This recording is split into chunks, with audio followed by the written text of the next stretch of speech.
Hello, everyone. How's it going? My name's Mike, I'm Em. and we're reading The Count of Monte Cristo. This week we're reading chapter 6, or this episode, rather, we're reading chapter 6. Where did we leave off? I think Dantes just got Oh yeah. dragged off from his wedding to the to see the police, and Yeah. meanwhile Danglars is like, ugh. Danglars like, I didn't do anything. Yeah, maybe I did, maybe I didn't, but even if I did, it's all your faults too, so we're all Yeah. going down together, bros. I feel like your Danglars is like kind of French, kind of Mexican. I don't know. It's all bad impression. It's all bad impression, yeah. So that's, I think, where we left off, and Monsieur Morel went to go check on Dantes to see how serious this is, and apparently he's like, oh, it's serious. Yeah. Seems like a big deal. Yeah. Mercedes' heart is broken. Mercedes' heart is broken. This is not, a case of mistaken identity. Yeah. So here we go. Chapter 6. This chapter is called The Deputy Procurer, pardon me, The Deputy Procurer de Roy. De Roy. De Roy. So that's a good start. Do you want to take it or shall I? Let's rock, paper, scissors. Wait, whoever wins gets it. Whoever wins gets it. 1, 2, 3. All I right. get it. Here we go. In one of the aristocratic mansions built by Puget in the Rue de Grande Cour opposite the Medusa Fountain, a second marriage feast was being celebrated, almost at the same hour with the nuptial repast given by Dantes. In this case, however, although the occasion of the entertainment was similar, the company was strikingly dissimilar. Instead of a rude mixture of sailors, soldiers, and those belonging to the humblest grade of life, the present assembly was composed of the very flower of Marseille society, magistrates who had resigned their office during the usurper's reign, officers who had deserted from the imperial army and joined forces with Condé, and younger members of families brought up to hate and execrate the man whom 5 years of exile would convert into a martyr, and 15 of restoration elevate to the rank of a god. Wow. Wait, what? So who are these people? They're like fancy dancy people. Who were like... People who had resigned their office. During the usurper's reign. That's the Bonapartists. Bonapartists, the Napoleon. Napoleon, yeah. Officers who had deserted from the imperial army and joined forces, presumably whenever like Napoleon took control, and they're like, no, we're out. Okay.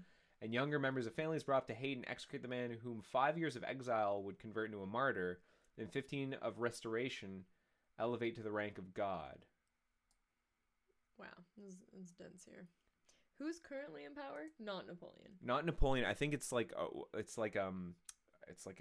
prince or the king. Like there's a king that's back in power. Like that was the difference. I think it was Napoleon was like this emperor, and then there were like it's the reign of kings like King Louis, etc. Oh, I think okay, that's okay, the okay. difference. My French history not so good, Not so but great. I think that's what they're talking about. Just keep reading. We'll see. If Let's it see gives what us more happens. data. Yeah. So presumably these people are royalists. The guests were still at table, and the heated and energetic conversation that prevailed between the violent and vindictive passions that then agitated each dweller of the South were unhappily for 5 centuries. Religious strife had long given... What? Oh, sorry. The guests were still at table, and the heated and energetic conversation that prevailed betrayed the violent and vindictive passions that then agitated each dweller of the South, where, unhappily, for 5 centuries religious strife had long given increased bitterness to the violence of party feeling. I'm glad you took this opening couple of paragraphs. Yeah, this is, for some reason, a struggle. The emperor, now king of the petty island of Elba, after having held sovereign sway over 1/2 of the world, counting as his subjects a small population of 5,000 or 6,000 souls, after having been accustomed to hear the Vive Napoleon of 120 millions of human beings uttered in 10 different languages, was looked upon here as a ruined man, separated forever from any fresh connection with France or claim to her throne. The magistrates freely discussed their political views. The military part of the company talked unreservedly of Moscow and Leipzig, while the women commented on the divorce of Josephine. It was not over the downfall of the man, but over the defeat of the Napoleonic idea that they rejoiced, and in this they foresaw for themselves the bright and cheering prospect of a revivified political existence. All right, I'll do one more paragraph. An old man, decorated with the cross of St. Louis, now rose and proposed the health of King Louis that's the 18th? Mm-hmm. Okay. It was the Marquis de Saint-Meran, This toast, recalling at once the patient exile of Hartwell and the peace-loving King of France, excited universal enthusiasm. Glasses were elevated in the air, à l'anglais, and the ladies, snatching their bouquets from their fair bosoms, strewed the table with their floral treasures. Wow. I like the idea that they're stuffing like peonies in their boobs. And then they're just like, I'm ah! like, surprise. In a word, an almost poetical fervor prevailed. Take us away with the Marquis de Saint-Meran. Okay. Ah, said the Marquise de Saint-Meran, a woman with a stern, forbidding eye, though still noble and distinguished in appearance, despite her 50 years. Ah, these revolutionists who have driven us from those very possessions they afterward purchased for a mere trifle during the Reign of Terror would be compelled to own, were they here, that all true devotion was on our side, since we were content to follow the fortunes of a falling monarch, while they, on the contrary, made their fortune by worshipping the rising sun. Yes, they could not help admitting that the king for whom we sacrificed rank, wealth, and station was truly our Louis the Beloved, Louis the Well-Beloved, while their wretched usurper has been, and ever will be, to them their evil genius, their Napoleon the Accursed. Am I not right, Villefort? How old is Villefort? Do we know? I have no idea who this man is. He spoke about him one time in a previous chapter, and I forget. Okay. Let's make him middle-aged. Let's make him kind of neutral. I beg your pardon, madame. I really must pray you to excuse me, but in truth, I was not attending to the conversation. Pardon me, ma'am. I was not paying any attention.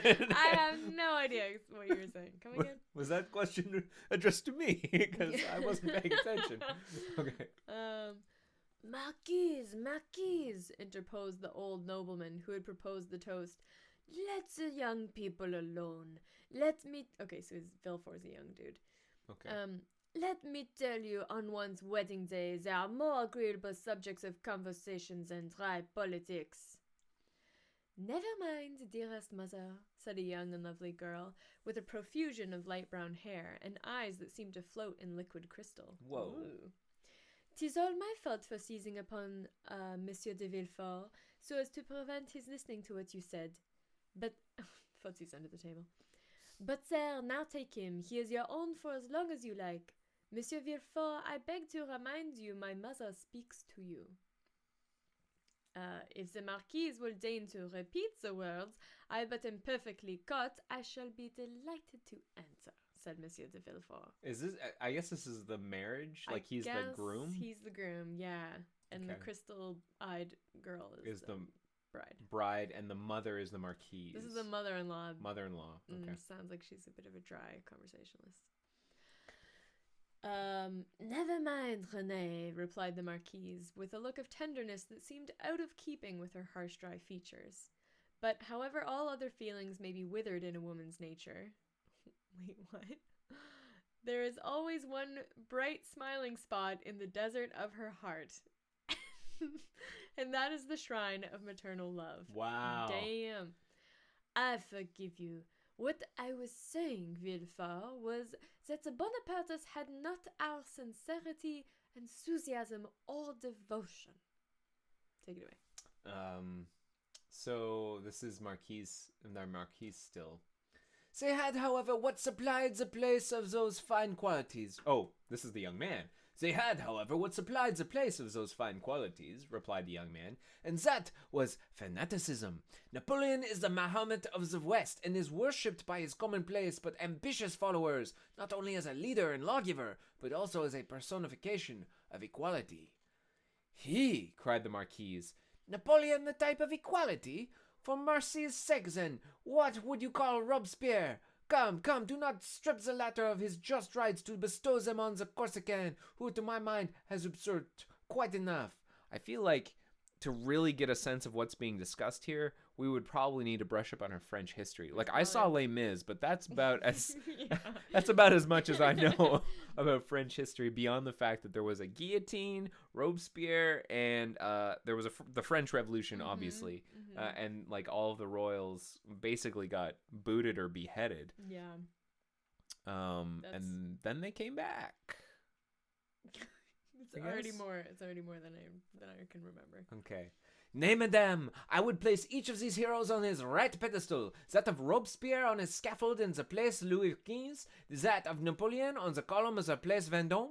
The only difference consists in the opposite character of the equality advocated by these two men. One is the equality that elevates, the other is the equality that degrades. One brings a king within reach of the guillotine, the other elevates the people to a level with the throne. Observe, said Villefort, smiling, I do not mean to deny that both these men were revolutionary scoundrels, and that the 9th Thermidor and the 4th of April in the year 1814 were lucky days for France, worthy of being gratefully remembered by every friend to monarchy and civil order, and that explains how it comes to pass that, fallen, as I trust he is forever, Napoleon has still ordained a train of parasitical satellites. Still, Marquise, it has been so with other usurpers. Cromwell, for instance, who was not half so bad as Napoleon, had his partisans and advocates. That's true. So, like, similarly, I'm not a huge history buff, but there was a similar booting of the royals in England with Cromwell. Except that Cromwell was a total d-bag. Well, I think it really depends on who's writing the history books. I mean, that is very true. Yeah. But I still feel like we can all look back and be like, he did some things, but he was still a d-bag. Like, he was horrible. Yeah. Do you know, Villefort, that you are talking in a most dreadfully revolutionary strain? But I excuse it. It is impossible to expect the son of a Girondin to be free from a small spice of the old leaven. Is that a bread reference? I think it's a bread reference. A deep crimson suffused the countenance of Villefort. This is a spicy conversation to be having on your wedding day, especially with the mother-in-law. You want to be careful, Villefort. Yeah. You know, I think this could quickly turn against you. You just joined the family. You just joined the family. Do not make this a memory that people look back on, this conversation. Keep it chill, dude. Yeah, just stay on target. "'Tis true, madame," answered he, "that my father was a Girondin, but he was not among the number of those who voted for the king's death. He was an equal sufferer with yourself during the Reign of Terror, and had well nigh lost his head on the same scaffold on which your father perished." I'll take one more paragraph. "True," replied the Marquise, without wincing in the slightest degree at the tragic remembrance thus called up. "But bear in mind, if you please, that our respective parents underwent persecution and proscription from diametrically opposite principles, and proof of which I may remark that while my family remained among the staunchest adherents of the exiled princes, your father lost no time in joining the new government, and that while the citizen Noirtier was a Girondin, the Count Noirtier became a senator." Okay, so I have a feeling that what we have here, this is two people that crossed two different revolutions. There was like the Napoleonic Revolution, and then there was like the French Revolution, the Robespierre Revolution. I think those were two separate things entirely. Like the sort of the uprising in the French Revolution is very much different from like Napoleon Bonaparte, like becoming the Emperor of France. And I think what's being discussed here is the fact that she is from the Napoleonic era. I think that's what is being discussed here. It sounds like it. And he is closer to like the French Revolution era, something like that. Like he experienced that. We might need to look up. We might have to look up context here. Yeah, okay. We might need to read up on a little bit. But there's obviously some like, what's his name? Like this is two characters being used as two sides of a debate. Yeah, and so if we're gonna read up on this after we're done this chapter offline, we're going to read up on it and hopefully become a little more proficient in French history, I guess, to get the context of the story. But if you yourself have comments, maybe you can clear us up where we're going wrong, because we're making a lot of guesses here. Just let us know in the comments. Why don't you take it from here? Because the Count Noirtier became a senator. All right. Diamasa no. Renee, I guess, is the bride. I think so. Let me just be more French than German.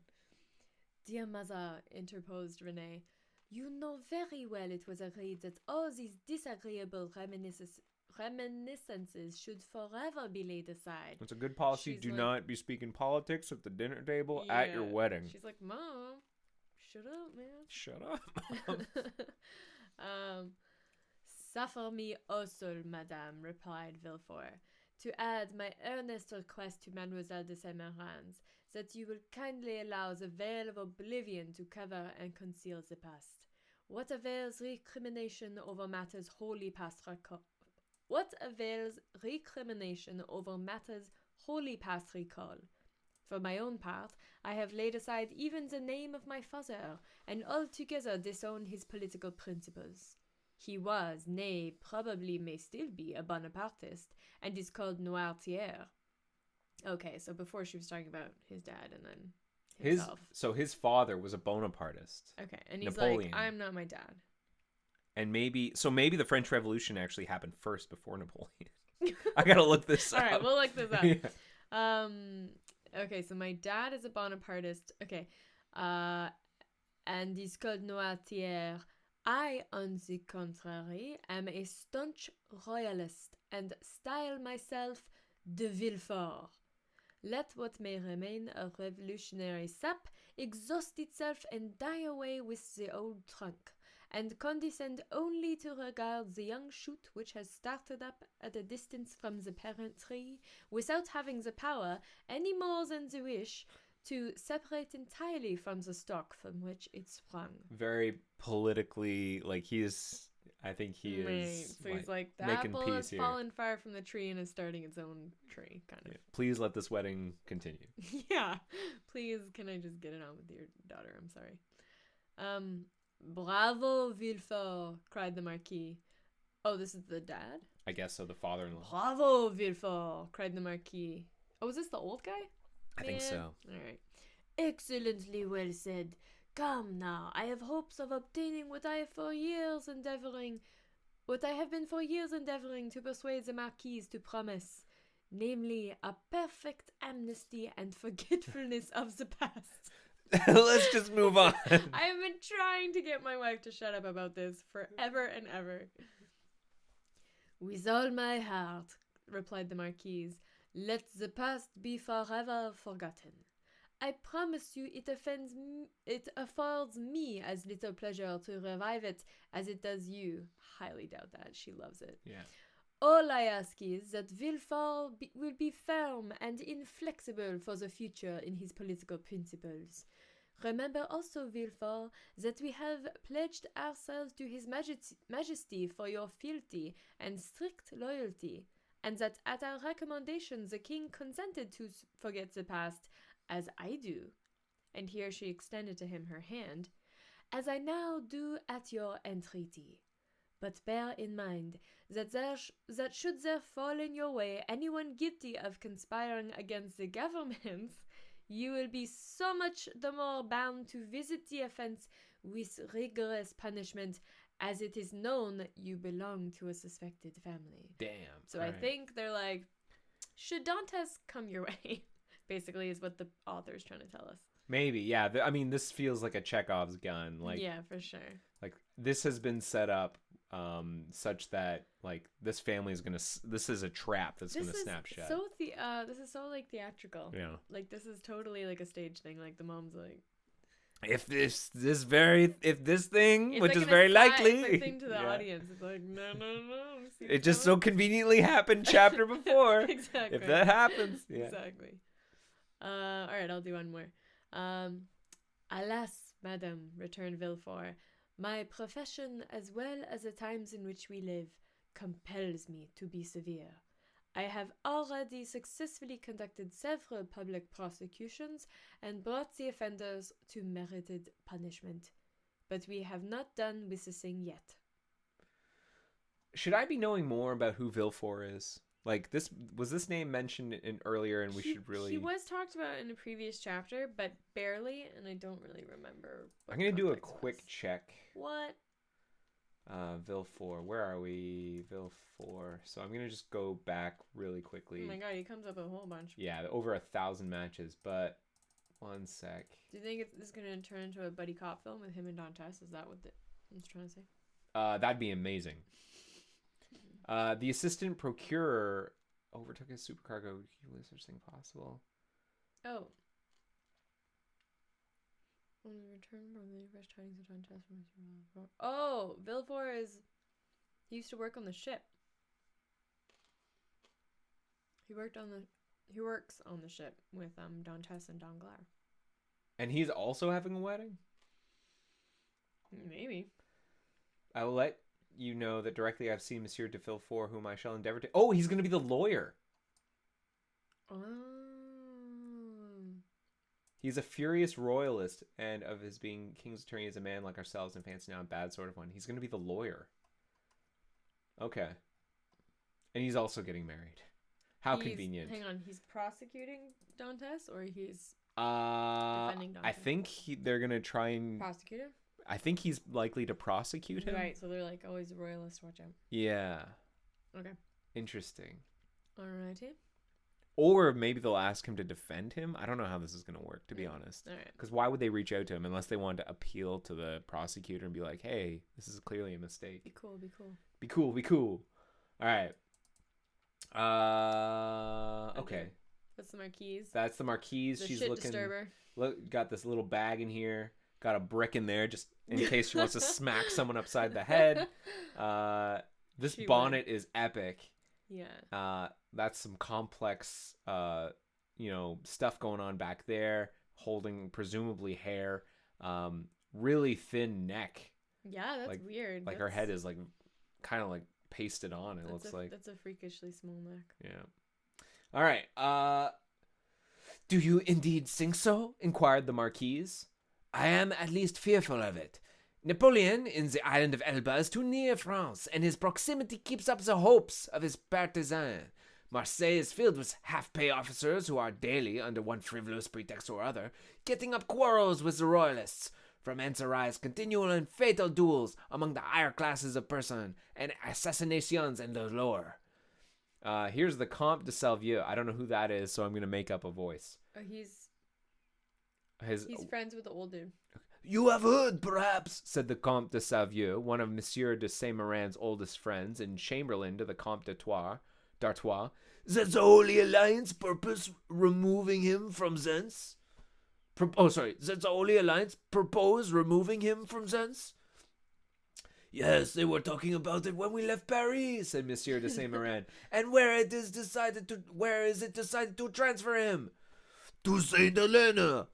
For heaven's sake, where is that? Asked the Marquise. An island situated on the other side of the equator, at least 2,000 leagues from here, replied the Count. They're talking about Dantes? Or they're talking about Napoleon? To transfer him. I think they're talking about Napoleon. Okay. Yeah. So much the better. As Villefort observes, it is a great act of folly to have left such a man between Corsica, where he was born, and Naples, of which his brother-in-law is king, and face to face, with Italy, the sovereignty of which he coveted for his son. Unfortunately, said Villefort, there are the treaties of 1814, and we cannot molest Napoleon without breaking those compacts. Oh, well, we shall find some way out of it, responded Monsieur de Saint-Meran. There wasn't any trouble over treaty when it was a question of shooting the poor Duke D'Enghien. Help me. D'Enghien. Wow. Okay, so shots fired, literally. Well, said the Marquise, it seems probable that, by the aid of the Holy Alliance, we shall be rid of Napoleon, and we must trust to the vigilance of Monsieur de Villefort to purify Marseille of his partisans. The king is either a king or no king. If he be acknowledged as sovereign of France, he should be upheld in peace and tranquility, and this can best be effected by employing the most inflexible agent to put down every attempt at conspiracy. 'Tis the best and surest means of preventing mischief. So, yeah, it sounds like he's going to be like the hardcore... Be really tough. Be just brutal to Bonapartists. Unfortunately, madame, answered Villefort, the strong arm of the law is not called upon to interfere until the evil has taken place. Then all he has got to do is to endeavor to repair it. Nay, madame, the law is frequently powerless to effect this. All it can do is to avenge the wrong one. Oh, Monsieur de Villefort, cried a beautiful young creature, daughter to the Comte de Saint-Meran, and the cherished friend of Mademoiselle de Saint-Meran. Do try and get up some famous trial while we are at Marseille. I never was in a law court. I am told it is so very amusing. They keep me in the basement of my house because I'm a woman. I barely get outside. Please, a law trial would be very exciting. Tell I me hear, what is it like Law and Order? Dun, dun. Bum, bum, dun, dun, dun, dun, dun. Amusing, certainly, replied the young man. Inasmuch as, instead of shedding tears as a fictitious tale of woe. Oh, is this Villefort? Yeah. Amusing, certainly, replied the young man, inasmuch as, instead of shedding tears, as it's a fictitious tale of woe produced at a theatre, you behold in a law court a case of real and genuine distress, a drama of life. The prisoner whom you there see pale, agitated, and alarmed, instead of, as is the case when a curtain falls on a tragedy, going home to sup peacefully with his family, and then retiring to rest, that he may recommence his mimic woes on the morrow, is removed from your sight merely to be reconducted to his prison and delivered up to the executioner. I leave you to judge how far your nerves are calculated to bear you through such a scene. Of this, however, be assured that should any favorable opportunity present itself, I will not fail to offer you the choice of being present. Okay. Wow, so he's like, it's a hard thing to see, and at least at a drama, the actors leave the stage and everything's okay. When the drama ends in the court, they kill that guy. Yeah. Like, he goes to the executioner if he's found guilty. Yeah. Why don't you take it from here? Okay. For shame, Monsieur de Villefort, said Renee, becoming quite pale. Don't you see how you are frightening us? And yet you laugh. What would you have? 'Tis like a duel. I have already recorded sentence of death 5 or 6 times against the movers of political conspiracies, and who can say how many daggers may be ready sharpened, and only waiting a favorable opportunity to be buried in my heart? Gracious heavens, Monsieur de Villefort, said Renee, becoming more and more terrified. You surely are not in earnest. Indeed I am, replied the young magistrate with a smile. What a weirdo. Yeah. And in the interesting trial that young lady is anxious to witness, the case would only be still more aggravated. Suppose, for instance, the prisoner, as is more than probable, to have served under Napoleon. Well, can you expect for an instant that accustomed at the word of his commander, to rush fearlessly on the very bayonet of his foe, will scruple more to drive a stiletto into the heart of one he knows to be his personal enemy? This is a wedding. This is crazy. This conversation. This conversation is crazy. But also, stiletto, I'm just picturing like a shoe? Like a fancy. Yeah. He's gonna put a shoe in the heart of one he knows to be his personal enemy, than to slaughter his fellow creatures merely because bidden to do so by one he is bound to obey. Besides, one requires the excitement of being hateful in the eyes of the accused, in order to lash oneself into a state of sufficient vehemence and power. I would not choose to see the man against whom I pleaded smile as though in mockery of my words. No, my pride is to see the accused pale, agitated, and as though beaten out of all composure by the fire of my eloquence. Wow. So he's like, if I see the guy who's sentenced smiling, I know he's like amped up to kill me, or he's amped up enough to. But if he's like shaking and agitated, then he's like, oh, I did my job. I got this. Yeah. Renee uttered a smothered exclamation. He sounds kind of like a hot shot. Oh, I make them tremble at my amazing legal argument. Sure, yeah.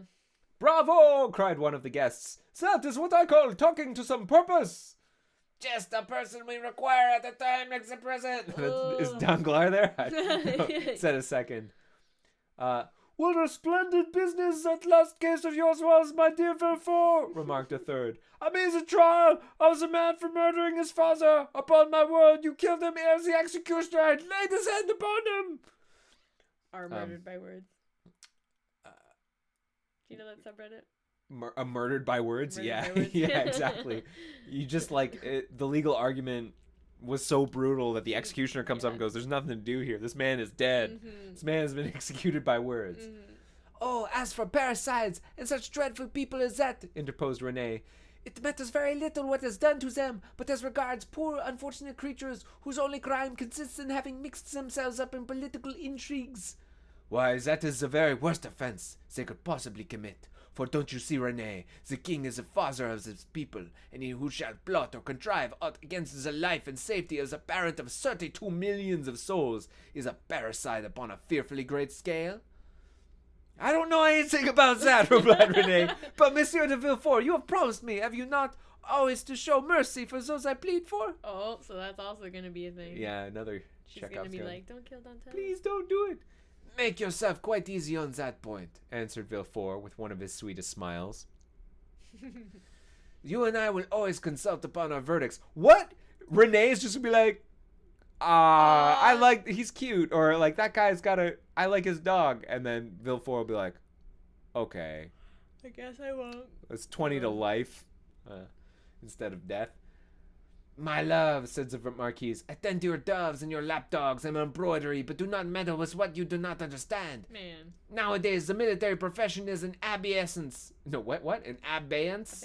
Is in abeyance, and the magisterial robe is a badge of honor. There's a wise Latin proverb that is very much in point. Sedon armatogar. I don't know how to pronounce that. That's an one of those AE diphthong things. OE, I think. OE? How would I pronounce that? I have no idea. Sedon arma togua, said Villefort with a bow. I cannot speak Latin, responded the Marquise. Well, said Renee, I cannot help regretting you had not chosen some other professions than your own. A physician, for instance. Do you know, I always felt a shudder at the idea of even a destroying angel. Destroying angel, funnily enough, also the name of a poisonous mushroom. Dear good Renee, whispered Villefort as he gazed with unutterable tenderness on the lovely speaker. Who is Renee? Is that his wife-to-be, or is that the daughter of the No, Count? Renee is, I think, his bride? Question mark? Okay. Wow. Dear good Renee, whispered Villefort as he gazed with unutterable tenderness on the lovely speaker. Like, man, So condescending. yeah, exactly. You're just a baby. Like, you have no idea. Yeah. Let us hope, my child, cried the Marquise, that Monsieur de Villefort may prove the moral and political physician of this province. If so, he will have achieved a noble work. And one which will go far to efface the recollection of his father's conduct, added the incorrigible Marquise. So, like, just really driving it in. Make up for the sins of your dad. Yeah, your dad basically. being, like, obviously a traitor. Right. You know, you'll make up for it by, like, prosecuting traitors. Right.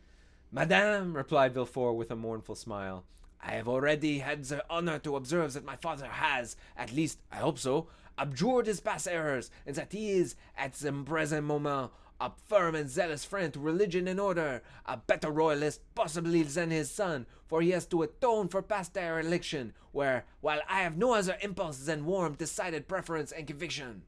Having made this well-turned speech, Villefort looked carefully around to mark the effect of his oratory, much as he would have done had he been addressing the bench in open court. So he's like, yeah. what'd you think of that? Anybody? What'd you think of that? Gold star?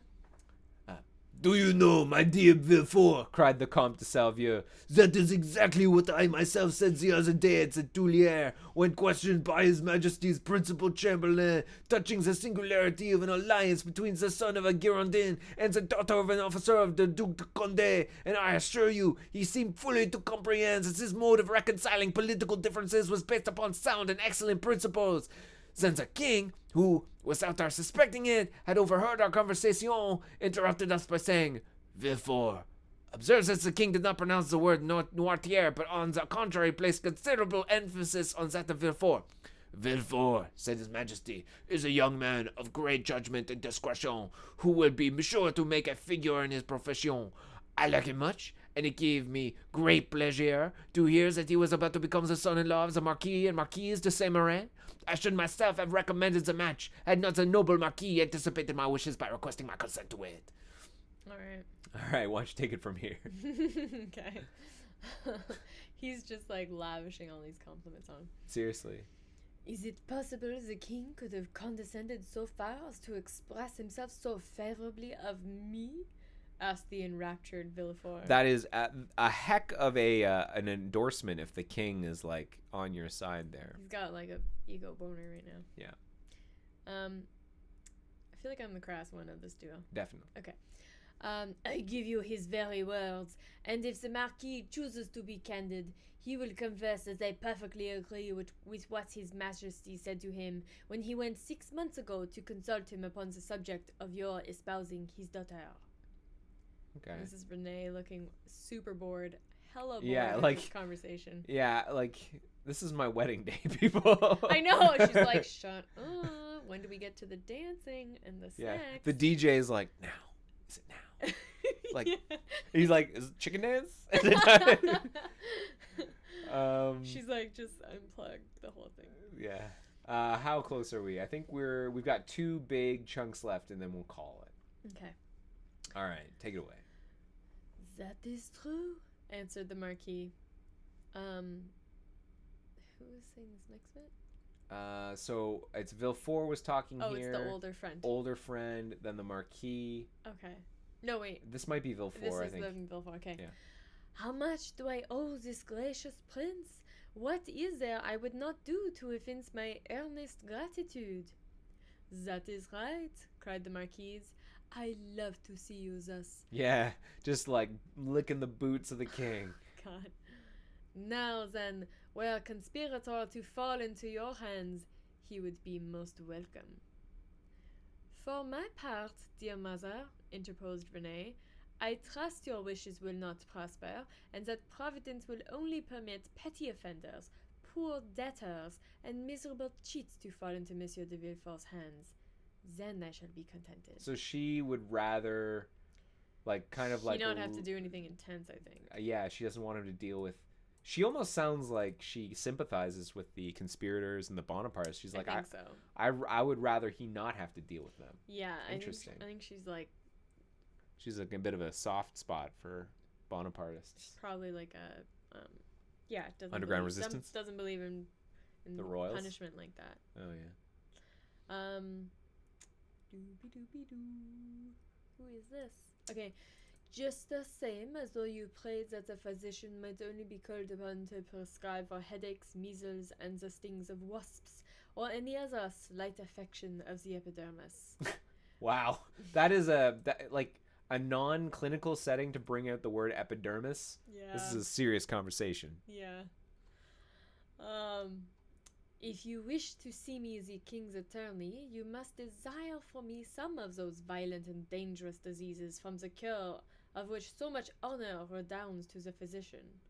So Villefort's like, no, I need some baddies, because then my reputation will be like bolstered, and the king will see me. I guess so, yeah. I think that's what it is. At this moment, and as though the utterance of Villefort's wish had been sufficed to effect its accomplishment, a servant entered the room and whispered a few words in his ear. I wonder if this is like, we got one. We got one. We got one. Yeah.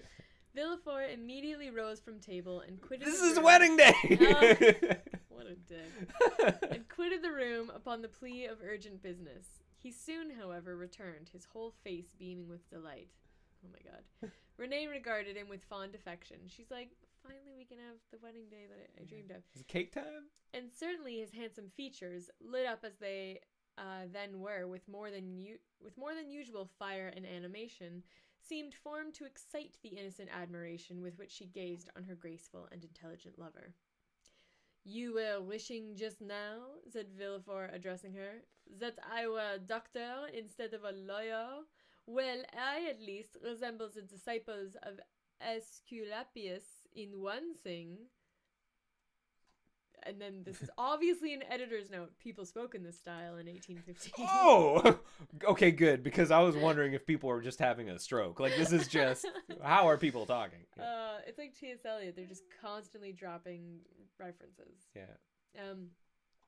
That of not being able to call a day my own, not even that of my betrothal. And wherefore were you called away just now? Asked Mademoiselle de Saint-Meran with an air of deep interest. For a very serious matter, which forbids fair to make work for Which the bids fair. which oh yeah, I said that. It may have come out weird. Which bids fair to make work for the executioner. How dreadful! Exclaimed Murnay, turning pale. Is it possible? Burst simultaneously from all who were near enough to the magistrate to hear his words. Why, if my information prove correct, a sort of Bonapartist conspiracy has just been discovered. Bum, bum. Like, how Bum, convenient. bum, bum. Can I believe my ears? Cried the Marquise. I will read you the letter containing the accusation, at least, said Villefort. Okay. The king's attorney is informed by a friend to the throne and the religious institutions of this country that one named Edmond Dantes, mate of the ship Pharaon, this day arrived from Smyrna after having touched at Naples and Porto Ferreo, has been the bearer of a letter from Murat to the usurper, and again taken charge of another letter from the usurper to the Bonapartist club in Paris.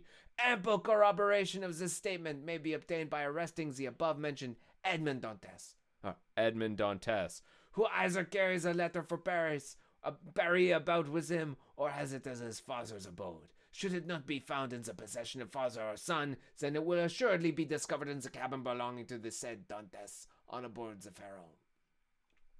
But, said Renee, This letter, which after all is but an anonymous scrawl, is not even addressed to you, but to the king's attorney. And I guess this is the dinner. Was it a wedding dinner? Was it their wedding? I think it is. That's how it started, right? That's how it started. Okay. Well, I guess this is the dinner party for the wedding, and he's about to get called off to work.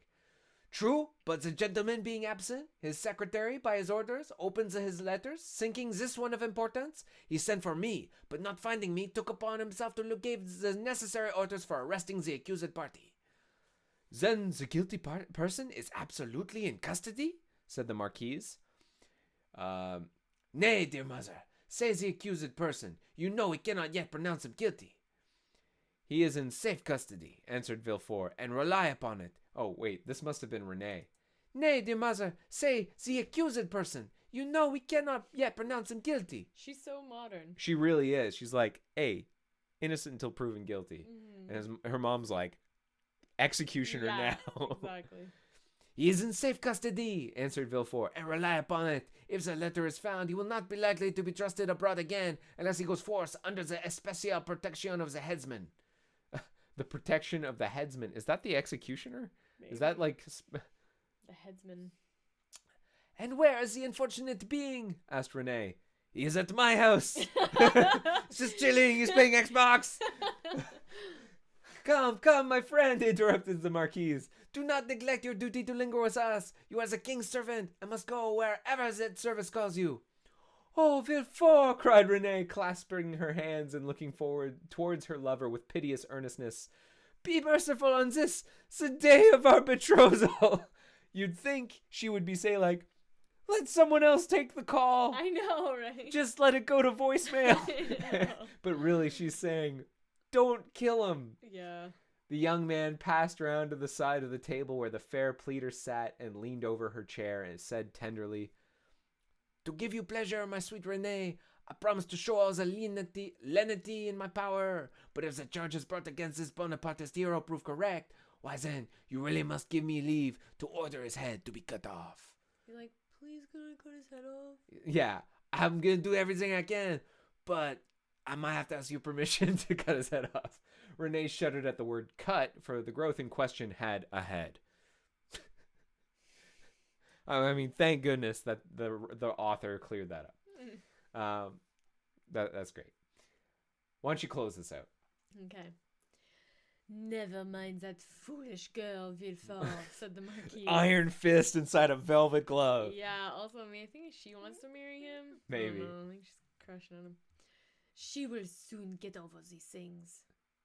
So saying, Madame de Saint-Meran extended her dry, bony hand to Villefort, who, while imprinting a son-in-law's respectful salute on it, it's just Like that? really Imprinting awkward. like Yep, that's how we do it in Marseille in the 1800s. It's just like going for a high five and just saluting into a high five. Who, while imprinting son-in-law's respectful salute on it, looked at Renee as much as to say, I must try and fancy 'tis your dear hand I kiss, as it should have been. Oh, I must try and fancy 'tis your dear hand I kiss, as it should have been. Oh, yeah. Her mom just kind of like went in there and was like, Oh, yeah, you're right. kiss my hand. Yeah, kiss my hand. And he's like, This probably should have been my wife's, but okay. Yeah. These are mournful auspices to accompany a betrothal, sighed poor Renee. Now, to be betrothed, to be clear, is it an engagement party or a wedding? Betrothed. You're betrothed. I guess it's an engagement party? So maybe it's not the way. It's an engagement. It's like an engagement celebration. Maybe, yeah. This is another thing we should look up. Betrothed to be married. Yeah. Okay. Upon my word, child, exclaimed the angry Marquise, your folly exceeds all bounds. I should be glad to know what connections there can possibly be between your sickly sentimentality and the affairs of the state. Wow.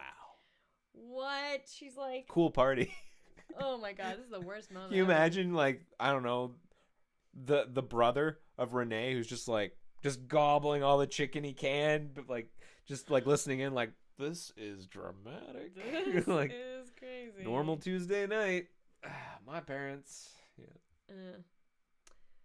Oh, mother, murmured Renee. This is Villefort. Nay, madam, I pray you pardon this little traitor. I promise you that to make up for her want of loyalty, I will be most inflexibly severe. Damn. Then casting an expressive glance at his betrothed, which seemed to say, Fear not, for your dear sake my justice shall be tempered with mercy, and receiving a sweet and approving smile in return, Villefort departed with paradise in his heart. Wow, he really had to like there was a balancing act there for him, because the mother-in-law was like, you gotta kill this guy, and the daughter was like, be merciful, and just then he was like, it's almost like he was like, thumbs up to both. And they were both like, yeah, exactly.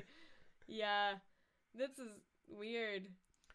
Wow. Okay, so this is interesting. I think we've set up, I'm gonna guess, I don't know how major a character, I mean, they've given him a whole chapter. They didn't have to. Alexandre Dumas did not have to give this guy a whole chapter, but I have a feeling you're right, this is going to be the reason why he's sent to prison, isn't just executed. He's going to be sent to prison for life, is because he's going to show a little bit of mercy. Yeah. And it's because of Renee. Because of his wife, yeah. His betrothed, or his wife-to-be, her fiance. Whatever. Yeah. I think you are right. Yeah. And I think as well that we're probably going to call it here. That was a good long chapter. That was chapter 6. And in a couple of days, we'll do chapter 7 called The Examination. Presumably that's going to be either like an interview or something between like Dantes and Dantes. Poor Dantes has no idea what's going on. I imagine it's going to be a lot of, I have no idea what you're talking about. And then Villefort will be like, guilty. Guilty as sin. Yeah. Sounds convincing. Yeah. We'll see.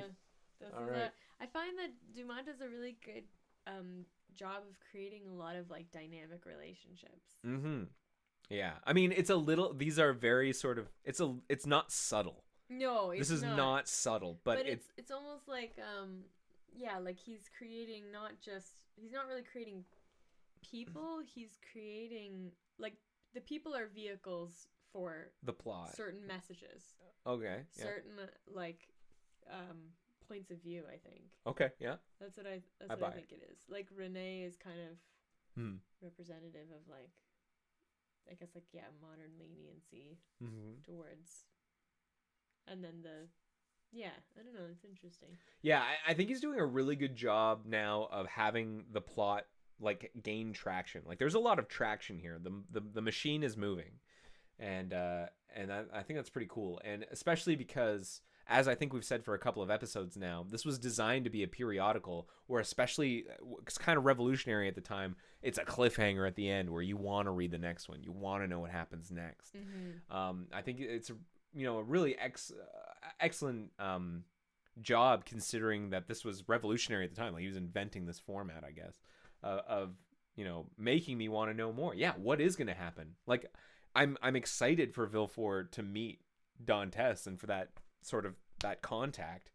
And I'm excited to know what happens after. I mean, I get the sense that he's going to go to prison, but like how that goes down, I'm interested. I want, like, to me, like, the women are super interesting in this story. I feel like, yeah, I want them to, like, rise up and, like, break him out of jail and then, like, just, you know what I mean? Who knows? Like, I think... Like, I feel like Mercedes is a badass. I feel like Renee is just... And her friend is, like, they're just dying. They're just, like, bursting with, like, potential to say what is actually in their minds. Maybe they'll be his crew. You know, if, like, he's going to be, like, That'd be sweet. Was it a Dread Pirate Roberts, breaking out of prison. He's going to need someone to crew that ship. Yeah. I don't know. I look forward to it. If they're going to be sympathizers, if he's going to maybe need to hunker down and hide away, like maybe he'll need sort of an underground railroad of people to like help him get back at Danglars or something. Like it might be them, his allies. We'll see. We'll see in the upcoming chapters of the Count of Monte Cristo. Thanks so much for watching Chapter 6. We'll see you in a couple days. Follow me. I'm Mike_Conley on Twitter. I tweet on the days that we're reading the next chapter. Just follow me, and then you'll see what's going on, and you'll be able to watch us live next time. And you can find the whole set of recordings on YouTube. I'm posting them to YouTube. Just search for Em and Mike Read a Book on YouTube. And see you later. See you later. Take care. Take care. Bye. Bye. Bye. Au revoir. Au revoir.